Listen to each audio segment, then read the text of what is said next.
Hello everyone, welcome to Wordy Tales. Today we'll share a story that can guide you through an important decision in life: when to start your own business. This is a crucial choice, and without proper planning, it can be risky. By this story, we'll find out what should be the proper planning to start a new business. But not only this, we will also learn some new words and how to make sentences with them. It's a perfect combination to learn important life lessons and English together, so stay with us till the end for an insightful journey. In a small, bustling town, there lived a 30-year-old man named Liam, a hard-working man full of dreams. During the day, he worked as a salesperson in a company, and at night, he transformed into a corn dog seller at a local food market. All this was to provide for his wife and 2 children. Liam wanted to expand his business by introducing new menu items, but was constrained by limited time and physical and mental exhaustion. Recently, he faced a major dilemma.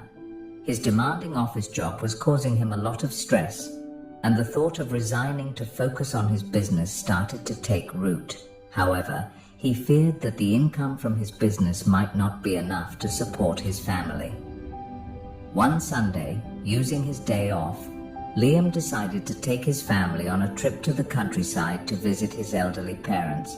After enjoying some warm moments, he decided to take a walk around the village and met Mr. Robert. Mr. Robert, a local farmer, was once an office worker, but now fully focused on his business, giving Liam great hope. Liam approached Mr. Robert and said, "Excuse me, Mr. Robert, do you have a moment to talk?" Mr. Robert, busy collecting chicken eggs, welcomed Liam warmly. Seeing Liam's gloomy face, Mr. Robert was curious, since Liam used to be a cheerful boy. Liam then shared everything with him, from his job struggles to his desire to resign and focus on his business. Understanding Liam's concerns, Mr. Robert began sharing insights to help him make the right decision. He said, "Liam, there are at least 7 things you must consider before leaving your job and focusing on your business. Your decision should be based on careful thought and thorough preparation." Liam listened intently, ensuring he didn't miss anything. Mr. Robert said, "The first and most important thing is to take small steps. A common mistake new entrepreneurs make is starting big without experience. It's like flying a plane without attending pilot school. The risk of failure is very high. For example, some build large chicken farms without ever raising a single chicken, stock hundreds of items without selling even one, or open a cafe with a massive investment without testing smaller sales first. Surely you've seen businesses in the city fail within a year despite their grand beginnings." Liam nodded in agreement and asked, "So, what should I do, Mr. Robert?" Mr. Robert replied, "For beginners, it's better to start small, like climbing stairs. Begin with a small investment to minimize risks. If you can sell 1, try selling 3. If you succeed with 3, aim for 10, and so on. As you progress, not only will your revenue grow, but so will your experience." This first piece of advice opened Liam's eyes. Grateful, he took a moment to absorb the lesson before Mr. Robert continued. "The second thing you need to consider is your side business income. If your side business income already covers your family's needs, it's a good sign, but still risky. Businesses often have ups and downs, unlike stable salaries. A safe threshold for resigning is when your side business income reaches twice your family's needs." He added, "This cushion will provide enough financial security during the initial transition. If you decide to resign, utilize your time to develop your business further. Open earlier, add new menu items, and ensure your income reaches a comfortable zone." Liam eagerly nodded, appreciating every word of wisdom. Curious, he asked for the next lesson. Mr. Robert smiled and said, "Wait a moment, Liam. Let me grab some coffee because the next points will be even more interesting." After a short break, They sat under a shady tree near the farm as Mr. Robert continued. The third thing is an emergency savings fund. It's essential to have savings to cover at least 6 months of expenses as a precaution in case your business doesn't yield stable profits. Ideally, savings for a year would be even safer.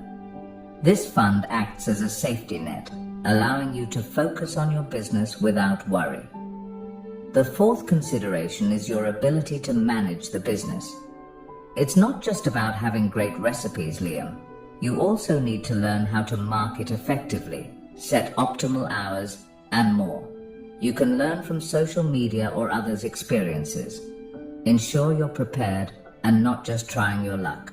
Mr. Robert's light but insightful explanation was easy for Liam to grasp. He nodded repeatedly, signaling his understanding and readiness to hear more while sipping the coffee Mr. Robert served. As they watched farm workers tending the livestock, Mr. Robert continued, "The fifth point is determination. Starting a business requires strong resolve and perseverance.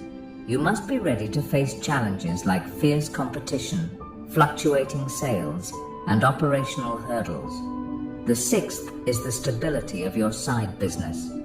Ensure your business has been stable for at least the last 3 months. 6 months is even better. Stability demonstrates potential sustainability as a primary income source. Resigning before achieving stability can be very risky." Finally, Mr. Robert emphasized the last point. The seventh is understanding the risks. Learn about your market, competition, and potential challenges. By understanding risks, you can develop strategies to minimize losses and maximize profits. So Liam, are you ready to resign? Liam paused and then answered confidently, "I'll carefully consider the 7 points you've explained, Mr. Robert. For now, I can't decide yet." Mr. Robert smiled, pleased with Liam's thoughtful response, knowing that he had truly absorbed the advice. That evening, Liam thanked Mr. Robert sincerely and promised to apply the lessons he'd learned. Today we learned important life lessons from Liam's story and discovered how to make better decisions when considering a major change. Also, remember, learning English can be fun when you practice regularly. So, keep listening, learning, and growing. Don't forget to like, comment, and share how this story inspired you. Thank you for watching, and see you in the next story, where we'll continue learning together.